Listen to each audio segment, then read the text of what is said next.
हम भजन से शुरुआत करें। बढ़िया।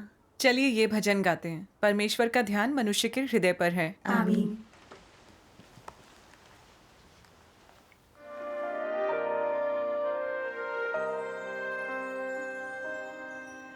当一个人接受了神托付的时候，怎么判断人行为的好坏，与人是否有顺服？怎么判断人是否满足神的心意，与他的所作所为是否合格？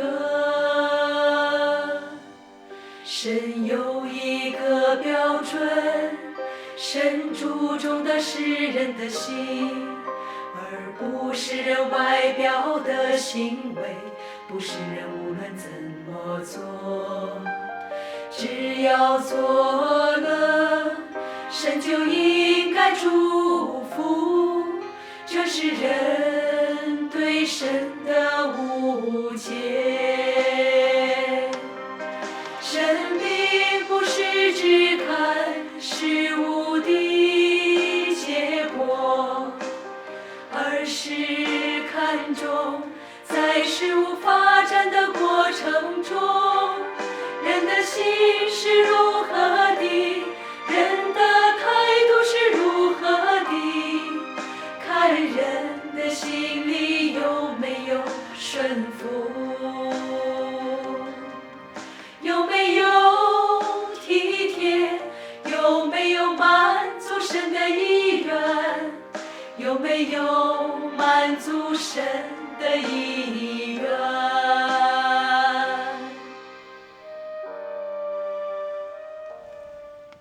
？आमीन। परमेश्वर का धन्यवाद। इस भजन से मुझे कलीसिया के संवेद भजन कार्यक्रम में भाग लेने के अपने अनुभव की याद आती है। मैं आप लोगों को इसके बारे में बताती हूँ। ठीक है। जून 2018 में मैं राज्य गान के संवेद भजन कार्यक्रम की रिहर्सल में शामिल हो गई। मैं मंच पर जाकर परमेश्वर की प्रशंसा करने और गवाही देने के लिए भजन गाऊंगी, ये सोचकर मैं बड़ा गर्व महसूस करती थी। मैंने परमेश्वर से प्रार्थना की कि मैं कोशिश करूंगी अपना कर्तव्य बखूबी निभाने की। जब मैंने पहली बार अभ्यास करना शुरू किया तब मैं सच में बड़ी मेहनती थी और कोशिश करती थी, लेकिन चूंकि मैं गायन और नृत्य के बारे में कुछ भी नहीं जानती थी, इसलिए मेरे हाव भाव बनावटी से दिखाई पड़ते थे। मेरे और दूसरों की क्षमता में स्पष्ट अंतर दिखाई देता। हमारे प्रशिक्षक हमेशा मेरी गलतियां निकालते रहते थे। कुछ समय बाद मैं निरुत्साहित होने लगी। मैं चाहे कितनी भी मेहनत कर लूं, लगता था कि मैं इससे अच्छा नहीं कर पाऊंगी। जब स्थान निर्धारित किए जाएंगे तो जो भाई बहन गायन और नृत्य में बेहतर हैं वे निश्चित ही आगे रहेंगे और मैं बस पिछली पंक्ति की भीड़ का हिस्सा बनूंगी। धीरे धीरे मैं रिहर्सल में कम सक्रिय रहने लगी और जानबूझकर देरी से पहुंचने लगी। हमारे पहले फिल्मांकन के लिए मुझे सबसे पिछली पंक्ति के कोने में रखा गया। मैं इससे परेशान थी कि मैं ये सब इतने अच्छे से नहीं कर सकती और जो नृत्य और गायन में पक्के हैं उनके साथ तो मेरी तुलना हो ही नहीं सकती। मैं कितना भी अभ्यास क्यों ना कर लूं, उनके बराबर नहीं पहुंच पाऊंगी और मैं कैमरे पर नहीं दिख पाऊंगी। तो मुझे रिहर्सल में इतनी मेहनत करने की क्या ज़रूरत? साधारण मेहनत काफ़ी होगी। उसके बाद से मेरी बेहतर बनने की प्रेरणा लगातार कम होती गई। मैं मुद्राएं ठीक ढंग से नहीं कर रही थी, पर मैंने उन्हें सुधारा भी नहीं। प्रशिक्षक कहते थे कि हमें और ज़्यादा मेहनत करनी होगी। अगर एक भी व्यक्ति के हाव भाव और प्रस्तुति गलत हुई तो पूरे कार्यक्रम को हानि पहुंचेगी और फिल्मांकन में देरी होगी। उनकी बात का मुझ पर थोड़ा असर होता। मैं सोचती मुझे पूरे परिणाम को ध्यान में रखना होगा। कुछ समय के लिए तो मैं कड़ी मेहनत करती थी, लेकिन फिर प्रेरणा खो देती थी। परमेश्वर से मार्गदर्शन पाए बगैर मैं हर रोज़ बिना उत्साह के गायन और मुद्राओं का रिहर्सल करती। कुछ मुद्राओं का मैंने अभ्यास किया, लेकिन सही ढंग से नहीं कर पाई। जब सभी गीत के बोलों पर अपनी सहभागिता करते तो मैं ठीक से नहीं कर पाती थी। गाना गाते वक्त मैं भाव विभोर नहीं हो पाती थी। मेरे हाव भाव नीरस होते थे। मुझे देखकर किसी को भी आनंद नहीं मिल सकता था। मेरे लिए रिहर्सल थकाऊ बनने लगी थी। मैं उस कार्यक्रम के समाप्त होने का बेसब्री से इंतजार करती ताकि कोई और कर्तव्य निभा सकूं। जब मंच के स्थानों का चार्ट सामने आया तो मैंने देखा कि मैं कुछ स्थानों में कैमरे में नहीं दिखूंगी। फिर तो मैं और भी उदास हो गई। मैंने सोचा मैं ये सब अच्छे से नहीं कर सकती, लेकिन मैं इतनी ज्यादा बुरी भी नहीं हूँ। भले ही मैं अगली पंक्ति में नहीं हो सकती, लेकिन क्या मैं इन शॉट्स में कैमरे पर भी नहीं दिख सकती? मुझे बाहर क्यों रखा जा रहा है? क्या मैं इतने दिनों से बेमतलब ही रिहर्सल कर रही हूँ? पहले से पता होता तो मैं इन मुद्राओं का अभ्यास ही नहीं करती। उसके बाद जब कभी भी मैं कैमरे के दृश्य में होती तो मैं खुशी से आगे बढ़ती, वरना मैं रिहर्सल में सिर्फ खाना पूर्ति करती। फिल्मांकन पूरा होने के बाद जब एक सभा में मैंने सभी लोगों को ये कहते हुए सुना कि उन्होंने क्या पाया है, तो मैं बेचैन हो उठी। मैंने भी वही कर्तव्य निभाया था, लेकिन जब उन सभी ने कुछ ना कुछ पाया तो मेरा हृदय इस कदर खाली क्यों लग रहा था, जैसे मैंने इससे कुछ भी ना पाया हो। मुझे डर लगा कि कहीं मैंने परमेश्वर को नाराज तो नहीं कर दिया। तब मैं परमेश्वर को खोजने और प्रार्थना करने लगी कि वो खुद को समझने में मेरा मार्गदर्शन करें। फिर एक दिन मैंने परमेश्वर के ये वचन पढ़े।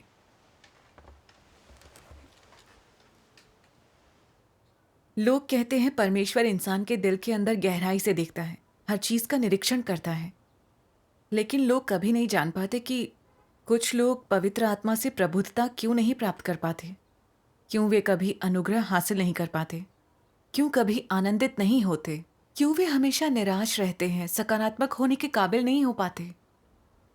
उनके अस्तित्व की दशाओं पर नजर डालो। उनमें से हर एक इंसान के पास कार्यरत अंतरात्मा या ईमानदार दिल नहीं है। किसी व्यक्ति की मानवता के सबसे बुनियादी और महत्वपूर्ण घटक उसके विवेक और सूझबूझ हैं। वह किस तरह का व्यक्ति है जिसमें विवेक नहीं है और सामान्य मानवता की सूझबूझ नहीं है? वह ऐसा व्यक्ति है जिसमें मानवता का अभाव है। वह एक बुरी मानवता वाला व्यक्ति है। आओ इसका विश्लेषण करें। यह व्यक्ति भ्रष्ट इंसानियत को किस तरह से व्यक्त करता है कि लोग कहते हैं कि इसमें इंसानियत है ही नहीं। ऐसे लोगों में कैसे लक्षण होते हैं? वे कौन से विशिष्ट प्रकटन दर्शाते हैं? ऐसे लोग काम में लापरवाह होते हैं और उन चीजों में नहीं पड़ते जिनसे उनका कोई लेना देना नहीं। वे परमेश्वर के घर के हितों पर विचार और उसकी इच्छा का लिहाज नहीं करते। वे परमेश्वर की गवाही देने या अपने कर्तव्य को करने की कोई जिम्मेदारी नहीं लेते। उनमें उत्तरदायित्व की भावना नहीं होती। वो जब भी किसी काम को करने के बारे में सोचते हैं तो उनका पहला विचार होता है, अगर मैं ये काम करूंगा तो क्या परमेश्वर को पता चलेगा? क्या ये दूसरे लोगों को दिखाई देता है? अगर ये दूसरे लोगों को दिखाई नहीं देता और ना ही परमेश्वर को दिखता है तो मेरे इतना ज्यादा प्रयास करने या इसके लिए कष्ट सहने का कोई फायदा नहीं है। क्या ये स्वार्थ नहीं है? साथ ही साथ ये एक बहुत नीच किस्म का इरादा है। जब वे ऐसी सोच के साथ कर्म करते हैं तो क्या अंतरात्मा कोई भूमिका निभाती है? क्या इसमें अंतरात्मा को कोई भाग होता है? यहाँ तक कि कुछ लोग ऐसे हैं जो अपने कर्तव्य निर्वहन में किसी समस्या को देखकर चुप रहते हैं। वे दूसरे लोगों को बाधा उत्पन्न करने से नहीं रोकते। वे परमेश्वर के घर के हितों पर विचार नहीं करते हैं और ना ही अपने कर्तव्य या उत्तरदायित्व का ख्याल करते हैं। वे अपने दंभ, प्रतिष्ठा, पद, हितों और मान सम्मान के लिए ही बोलते हैं, कार्य करते हैं, अलग से दिखाई देते हैं, प्रयास करते हैं और ऊर्जा व्यय करते हैं। ऐसे इंसान के कर्म और इरादे हर किसी को स्पष्ट होते हैं। जब भी सम्मान या आशीष प्राप्त करने का कोई मौका आता है, ये उभर आते हैं। लेकिन जब सम्मान पाने का कोई मौका नहीं होता या जैसे ही दुख का समय आता है, वे नजरों से ओझल हो जाते हैं। क्या इस तरह के इंसान में ज़मीर और विवेक होता है? क्या ऐसा बर्ताव करने वाला इंसान आत्मनिंदा महसूस करता है? ऐसे इंसान का ज़मीर किसी भी काम का नहीं, उसे कभी भी आत्मनिंदा का एहसास नहीं होता। तो क्या वे पवित्र आत्मा की झिड़की या अनुशासन को महसूस कर सकते हैं? वे नहीं कर सकते। परमेश्वर के वचनों ने मुझे प्रेरित किया। मैं नकारात्मक थी, पवित्र आत्मा के कार्य को प्राप्त नहीं कर सकी क्योंकि मेरा हृदय बिल्कुल ईमानदार नहीं था। परमेश्वर के घर के हित और अपनी जिम्मेदारियों के बजाय मैंने अपने कर्तव्य में सिर्फ अपने रुतबे और प्रतिष्ठा के बारे में सोचा। इस प्रकार के रवैये से परमेश्वर घृणा करता है। जब मैंने रिहर्सल के बारे में फिर से सोचा तो मैंने पाया कि मैं अन्य भाई बहनों के समान स्तर पर नहीं थी, और जब मुझे पीछे रखा गया तो मैं नकारात्मक और निष्क्रिय बन गई। मैं अपने हाव भाव और मुद्राओं का अभ्यास करके खुद को थकाना नहीं चाहती थी। थोड़ी कोशिश से खुश थी और सुधार के बारे में बिल्कुल नहीं सोच रही थी। जब मैंने देखा कि मैं कुछ दृश्यों में नहीं थी तो मेरा शिकायत करने और झगड़ने का मन किया। लगा मेरा सारा संघर्ष बेकार हो गया। मैं अभ्यास नहीं करना चाहती थी। फिल्मांकन के दौरान जब मैं स्क्रीन पर होती तो अपनी जिम्मेदारी बखूबी निभाती, लेकिन जब स्क्रीन पर नहीं होती तो सुस्त पड़ जाती। इस बारे में सोचने पर खुद को कसूरवार मानती। संवेद गायन का फिल्मांकन परमेश्वर की गवाही के लिए होता है। उसका हिस्सा बनाकर परमेश्वर मुझे उन्नत कर रहा था। मुझे अपना कर्तव्य अच्छे से निभाने के लिए इसमें जी जान लगा देनी चाहिए थी। सही है। इसके बजाय जब रुतबे और प्रतिष्ठा की मेरी इच्छा पूरी नहीं हुई तो मैं नकारात्मक और लापरवाह हो गई। मुझ में जरा भी विवेक या समझ नहीं थी। मैं एक स्वार्थी, कपटी और घिनौनी इंसान थी। परमेश्वर लोगों के हृदय की गहराई में देखता है तो मेरे लिए उसके आदेश के प्रति मेरे रवैये से वो नाखुश कैसे नहीं होगा। ये जानकर मैं खेद और अपराध भावना में डूब गई। मैंने परमेश्वर से ये प्रार्थना की, हे परमेश्वर, मैं गलत थी। इस कार्यक्रम में मेरी भूमिका के लिए मुझे खेद है और अब इसे सुधारने का कोई रास्ता नहीं है। अब मैं सत्य का अनुसरण करूंगी और खुद के रुतबे के बारे में नहीं सोचूंगी। अब मैं अपना कर्तव्य बखूबी निभाना चाहती हूँ। आमीन आमीन। उस समय मुझे लगा कि मैं बस गहरे खेद में ही रह सकती हूँ, लेकिन फिर अचानक हमें किन्हीं कारणों से और फिल्मांकन करना पड़ा। ये सुनकर लगा कि ये मेरे पश्चाताप करने का मौका है। मैंने निश्चय कर लिया कि इस बार मैं परमेश्वर को संतुष्ट करने के लिए अपना कर्तव्य बखूबी निभाऊंगी। आमीन। मैंने रिहर्सल में जी जान लगाना शुरू कर दिया। थोड़े समय बाद मैंने अपने हाव भाव और मुद्राओं में सुधार होते हुए देखा। मुझे लगा कि हम जल्द ही फिल्मांकन शुरू करेंगे, पर फिर अचानक बदले हालात के कारण हमें उसे आगे बढ़ाना पड़ा। निर्देशक ने हमसे कहा कि चिंता न करें और अभ्यास करते रहें। शुरू शुरू में तो मैं कड़ी मेहनत कर पाती थी, लेकिन कुछ समय बाद सोचने लगी कि पता नहीं हम फिल्मांकन कब करेंगे या कितने समय तक रिहर्सल करेंगे। पिछली बार मैं कुछ शॉट्स में कैमरे में नहीं थी, तो शायद इस बार भी वही हाल होगा। मैं गीत और मुद्राओं को पहले ही बुनियादी रूप से समझ चुकी हूँ। अभ्यास भी करूंगी तो काफी होना चाहिए। प्रशिक्षक ने कई बार चेतावनी दी थी कि हम फिल्मांकन से पहले अभ्यास में ढिलाई नहीं कर सकते और मंच की व्यवस्था कभी भी बदल सकती है, लेकिन मैंने उस पर ध्यान नहीं दिया। मैंने सोचा इस बात की कोई उम्मीद नहीं है कि मुझे आगे रखा जाएगा, तो भले ही मैं कड़ी मेहनत करती रहूं, जरूरी नहीं है कि मैं फिल्म में दिखूंगी, तो फिर तकलीफ क्यों लूं। जब प्रशिक्षक ने रिहर्सल के दौरान मेरी गलतियां निकाली तो मैंने उन पर मेहनत करने के बजाय सिर्फ बहाने ही बनाए। जो भाई बहन आगे हैं वे सभी फिल्म में दिखाई देंगे, इसलिए उनसे ज्यादा मेहनत करवाना ठीक है, लेकिन मैं तो पीछे रहने वाली हूँ और मुझे कोई पहचान भी नहीं पाएगा, इसलिए मैं ज्यादा मेहनत क्यों करूं। उसके बाद रिहर्सल के दौरान मैं हमेशा थकी सी रहती थी, जैसे बहुत मेहनत की हो। बहुत बार तो मैं जाना भी नहीं चाहती थी। लगा मेरी पुरानी समस्या फिर सर उठा रही है। मुझे अच्छा नहीं लगा। मुझे खुद से पूछना पड़ा, मैं अपने कर्तव्य के प्रति इतनी लापरवाह क्यों हूं। मैं परमेश्वर को संतुष्ट करने की पूरी कोशिश क्यों नहीं कर सकती। मैंने अपनी सच्ची स्थिति के बारे में परमेश्वर से प्रार्थना की और कहा कि वो मेरा मार्गदर्शन करें। आमीन। मैंने परमेश्वर के वचनों में पढ़ा, कई सालों से जिन विचारों पर लोगों ने अपने अस्तित्व के लिए भरोसा रखा था, वे उनके हृदय को इतना दूषित कर रहे हैं कि वे विश्वासघाती, डरपोक और नीच हो गए हैं। न केवल उनमें इच्छा शक्ति और संकल्प का अभाव है, बल्कि वे लालची और अभिमानी भी बन गए हैं। उनमें संकल्प का अभाव है जो स्वयं को ऊंचा उठाता है, और उनमें इन अंधेरे के प्रभाव की बाध्यता से पीछा छुड़ाने की हिम्मत नहीं है। लोगों के विचार और जीवन बेहद सड़े हुए हैं। परमेश्वर पर विश्वास करने के बारे में उनके दृष्टिकोण अभी भी असहनीय रूप से विभत्स हैं, और यहाँ तक कि जब लोग परमेश्वर में विश्वास के बारे में अपने दृष्टिकोण की बात करते हैं तो इसे सुनना मात्र ही असहनीय है। सभी लोग कायर, अक्षम, नीच और दुर्बल हैं। वे अंधेरे की शक्तियों के लिए गुस्सा महसूस नहीं करते हैं और वे प्रकाश और सत्य के लिए प्यार महसूस नहीं करते हैं। इसके बजाय वे उन्हें बाहर निकालने का अपना अधिकतम प्रयास करते हैं। अब तुम लोग अनुयायी हो और तुम्हें कार्य के इस स्तर की कुछ समझ प्राप्त हो गई है। हालांकि तुमने हैसियत के लिए अपनी अभिलाषा की उपेक्षा नहीं की है। जब तुम लोगों की हैसियत ऊंची होती है तो तुम खोज करते हो, और जब निम्न होती है तो तुम खोज नहीं करते हो। हैसियत के आशीष हमेशा तुम्हारे मन में होते हैं, अधिकांश लोग अपने आप को नकारात्मकता से हटा क्यों नहीं पाते? क्या उत्तर हमेशा निराशाजनक संभावनाओं के कारण नहीं है? ऐसे व्यक्ति की बातों पर बिल्कुल ध्यान ना दो। तुम्हें देखना चाहिए कि वह किस प्रकार का जीवन जीता है, क्या प्रकट करता है।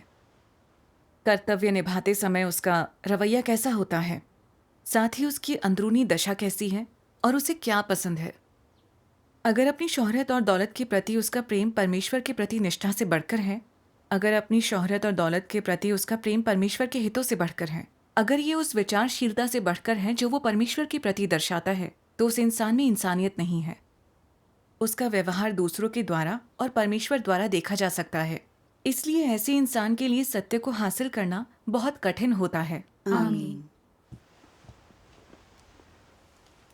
परमेश्वर के इन वचनों ने मेरे गहरे घिनौने इरादों को उजागर कर दिया और दिखाया कि कर्तव्य निभाते समय मैं क्यों लापरवाही और दिखावा नहीं कर सकती हूँ। ये जानने के बावजूद कि ये मेरा कर्तव्य और जिम्मेदारी है, मैं प्रेरित नहीं होती थी, क्योंकि नाम और रुतबे की मेरी इच्छा बहुत प्रबल थी। हालांकि ये जाहिर नहीं था कि मैं दिखावे का मौका तलाश रही थी, लेकिन ऐसा सिर्फ इसलिए था क्योंकि मैं इतनी गुणवान नहीं थी। ऐसा नहीं था कि मैं ये नहीं करना चाहती थी। जब मैंने देखा कि मैं दूसरों से आगे नहीं निकल सकती और मैं अगली पंक्ति में स्थान नहीं पा सकूंगी, तो मैंने नकारात्मक दृष्टिकोण अपनाकर अपना कर्तव्य निभाने की ज्यादा कोशिश नहीं की। अपना काम बखूबी करने के बजाय लापरवाही से काम करती रही। मैंने सोचा मैं दिखावा नहीं कर सकती तो मुझे इतनी तकलीफ उठाने की भी जरूरत नहीं। इस तरह कम से कम मुझे कष्ट तो नहीं झेलने पड़ेंगे। स्वर्ग उन लोगों को नष्ट कर देता है जो स्वयं के लिए नहीं होते। और अच्छी पद प्रतिष्ठा हासिल करो। जैसे शैतान के जहर मेरे अंदर जड़े जमा चुके थे, वे मेरे सिद्धांत बनकर मेरी हर गतिविधि को इस प्रकार संचालित कर रहे थे ताकि मैं जो कुछ करती अपने लाभ के लिए करती, और अगर वो लाभ के लिए नहीं होता तो मैं उस काम को करती भी नहीं। ये बात मेरे कर्तव्य के बारे में सही थी। जब मैं दिखावा कर सकती तो मैं कड़ी मेहनत करती, लेकिन जब मेरी इच्छाएं पूरी ना होती तो मैं लापरवाही से काम करती। मैं परमेश्वर की इच्छा और उसके घर के हितों का जरा भी ध्यान नहीं रखती। मैं अपनी कपटी प्रकृति के अनुसार जीकर हमेशा अपने नाम और पद के लिए षड्यंत्र रचती। रत्ती भर भी जिम्मेदारी या विवेक, समझ या मर्यादा के बगैर मैं अपने कर्तव्य में सुस्त और धोखेबाज बनी रही। मैं किसी भी तरह से भरोसेमंद नहीं थी। मैंने सोचा मेरी जानकारी में ऐसे कितने सारे भाई बहन थे जो बहुत निश्चल और ईमानदार थे। उन्हें चाहे आगे रखा जाए या पीछे, वे परमेश्वर की अपेक्षा को पूरा करने का प्रयास करते। समय के साथ उनके नृत्य और गायन में सुधार आया। वे परमेश्वर का आशीष और मार्गदर्शन पा सके। इसके अलावा पर्दे के पीछे भी ऐसे लोग थे जो चुपचाप अपनी जिम्मेदारी निभाते, चाहे पर्दे पर ना दिखें। वे कहते उस कार्यक्रम को ऑनलाइन होते देखने में ही उन्हें अपनी मेहनत का फल मिलता है। लेकिन जब मैं दिखावा न कर सकी तो जिस कर्तव्य को मुझे निभाना था उसे भी नहीं निभा पाई। मेरे अंदर जरा भी मानवता नहीं थी। परमेश्वर का स्वभाव पवित्र और धार्मिक है, इसलिए वो मेरी जैसी मानवता और अनुसरण से घृणा करता है। मैं अपने कर्तव्य में पवित्र आत्मा का कार्य प्राप्त नहीं कर सकी और जीवन में उन्नति नहीं कर सकी। अगर मैंने पश्चाताप नहीं किया तो मैं सत्य को कभी हासिल नहीं कर पाऊंगी। परमेश्वर मुझे हटा देगा। अपने चिंतन में मैं थोड़ी डर गई और मैंने परमेश्वर से प्रार्थना की, हे परमेश्वर, मैंने जाना कि मेरा मानवता के बगैर अपने भ्रष्ट स्वभाव को जीना कितना शर्मनाक है। परमेश्वर, मैं पश्चाताप करना चाहती हूँ, बदलना चाहती हूँ। मुझे राह दिखाओ ताकि मैं अपना स्वभाव बदलूं, काम पर ध्यान दूं। आमीन। आमीन। फिर मैंने परमेश्वर के इन वचनों को पढ़ा। यदि तुम अपने हर काम में परमेश्वर की इच्छा को पूरा करने के लिए समर्पित रहना चाहते हो तो केवल एक ही कर्तव्य करना काफी नहीं है। तुम्हें परमेश्वर द्वारा दिए गए हर आदेश को स्वीकार करना चाहिए, चाहे ये तुम्हारी पसंद और रुचि के अनुसार हो या ना हो, या चाहे ये तुम्हें करना अच्छा नहीं लगता हो, या तुमने पहले कभी ना किया हो, या कोई मुश्किल काम हो। तुम्हें इसे फिर भी स्वीकार कर इसके प्रति समर्पित होना होगा, बल्कि इसे स्वीकार करके सहयोग करना होगा। इसे सीखकर इसमें प्रवेश पाना होगा। यदि तुम कष्ट उठाते हो, यदि तुम इसके लिए वाहवाही तक नहीं पा सके हो, तुम्हें फिर भी समर्पण के लिए प्रतिबद्ध रहना होगा। तुम्हें इसे अपना व्यक्तिगत कामकाज नहीं बल्कि अपना कर्तव्य मानना चाहिए, कर्तव्य जिसे पूरा करना ही है। लोगों को अपने कर्तव्यों को कैसे समझना चाहिए? जब सृष्टिकर्ता परमेश्वर किसी को कार्य सौंपता है तब उस समय वह उस व्यक्ति का कर्तव्य बन जाता है। जिन कार्यों और आदेशों को परमेश्वर तुम्हें देता है वे तुम्हारे कर्तव्य हैं। जब तुम उन्हें अपने लक्ष्य बनाकर उनके पीछे जाते हो और जब तुम्हारा दिल वास्तव में परमेश्वर प्रेमी होता है तब भी क्या तुम इनकार कर सकोगे? तुम्हें इसे इनकार नहीं करना चाहिए, तुम्हें इसे स्वीकार करना चाहिए। यही अभ्यास का पथ है। आमीन। परमेश्वर का धन्यवाद। आमीन। मैंने जाना मेरा काम मेरे लिए परमेश्वर का आदेश है। फिर चाहे मैं दिखावा कर सकूं या ना कर सकूं, मुझे अपनी निजी मंशाओं को त्याग देना चाहिए। मुझे अपने काम की जिम्मेदारी समझकर परमेश्वर की अपेक्षा को पूरा करना चाहिए। गौर से देखें तो किसी भी व्यवस्था में कुछ लोग आगे तो कुछ पीछे होते हैं। वे चाहे कहीं पर भी हों अपना कर्तव्य निभाते हैं। बिल्कुल सही। परमेश्वर हमारी मंशाओं और कर्तव्य के प्रति हमारे रवैये को देखता है कि क्या हम उसमें अपना दिल लगाकर परमेश्वर को संतुष्ट करने के लिए सत्य का अभ्यास करते हैं। मैंने सोचा कि कैसे मैं दूसरे कलाकारों जैसी गुणवान नहीं थी, फिर भी परमेश्वर ने मुझे प्रशिक्षण का मौका दिया ताकि मैं अपने कौशल और अपने जीवन में प्रवेश दोनों में प्रगति कर सकूं। वो परमेश्वर का प्रेम था। आमीन। मैं जानती थी परमेश्वर के दिल को ठेस पहुंचाकर और उसे निराश करके मैं पहले की तरह स्वार्थी, घिनौनी और निर्दयी नहीं हो सकती। चाहे मैं आगे रहूं या पीछे, चाहे मैं कैमरे में दिखूं या ना दिखूं, मुझे एक सृजित प्राणी के रूप में अपना कर्तव्य ईमानदारी से निभाकर परमेश्वर के प्रेम का प्रतिदान देना था। आमीन। फिर मैंने परमेश्वर से प्रार्थना की और उस पर भरोसा किया। रिहर्सल चाहे किसी भी चीज़ की हो, मैंने कड़ी मेहनत की। रिहर्सल के पहले जब हमने परमेश्वर के वचन पढ़े तो मैंने उसकी अपेक्षाओं के बारे में सोचा और रिहर्सल के दौरान उसके वचनों को अभ्यास में लाया। जब प्रशिक्षक ने मेरी गलतियां बताईं तो मैंने ध्यान से सुनकर उन्हें अपने अभ्यास में शामिल किया। फिर मैं अपनी कमियों को ध्यान में रखकर खाली समय में और अभ्यास करती। मैंने रिहर्सल के दौरान थोड़े में खुश होना बंद कर दिया। जब मैंने रिहर्सल के लिए अपनी मंशाओं को ठीक कर लिया तो हर दिन मुझे संतुष्टि भरा लगने लगा। मैं अपने कर्तव्य में सचमुच परमेश्वर का मार्गदर्शन पा सकी। अब थकान नहीं होती थी। परमेश्वर का धन्यवाद। कुछ समय बाद मेरी सभी मुद्राओं और हाव भाव में सुधार आया। बहनों ने कहा कि मेरे गायन और हाव भाव में बहुत सुधार आया है। मुझे इस बात का एहसास हुआ कि ईमानदार हृदय से कर्तव्य निभाना कितना महत्वपूर्ण है। जब राज्यगान का समापन होने को था तो परमेश्वर ने कहा कि आखिरी पंक्ति गाने के लिए किसी छोटे बच्चे की निश्चल आवाज का उपयोग होना चाहिए। वे परमेश्वर को सर्वाधिक सुंदर गीत भेंट करते हैं। इससे मुझ पर गहरा असर हुआ। मैंने देखा कि परमेश्वर तो बस एक ईमानदार हृदय पाने की आशा करता है। वो अपेक्षा करता है कि हम उसकी ओर मुड़कर निश्चल बच्चों जैसे बन सकें, हम अपना हृदय उसे समर्पित कर सकें और अपना सर्वश्रेष्ठ अर्पण कर सकें। आमीन। इससे सत्य का अभ्यास करके परमेश्वर को संतुष्ट करने का मेरा निश्चय और दृढ़ हो गया। आमीन। आमीन। ज्यादातर फिल्मांकन के दौरान मुझे पीछे ही रखा गया था और कई बार मैं अपना सर्वश्रेष्ठ प्रयास नहीं करना चाहती थी। इसलिए मैं परमेश्वर से प्रार्थना करके इस बारे में सोचती कि उसकी इच्छा का ध्यान कैसे रखें, खुद को तुरंत काम पर कैसे लगाएं। इसमें थोड़ा समय लगा लेकिन मेरे रवैये में काफ़ी सुधार हुआ। जब मैं पिछली पंक्ति में रहती तो मैं आगे खड़े अपने भाई बहनों के लिए प्रार्थना करती।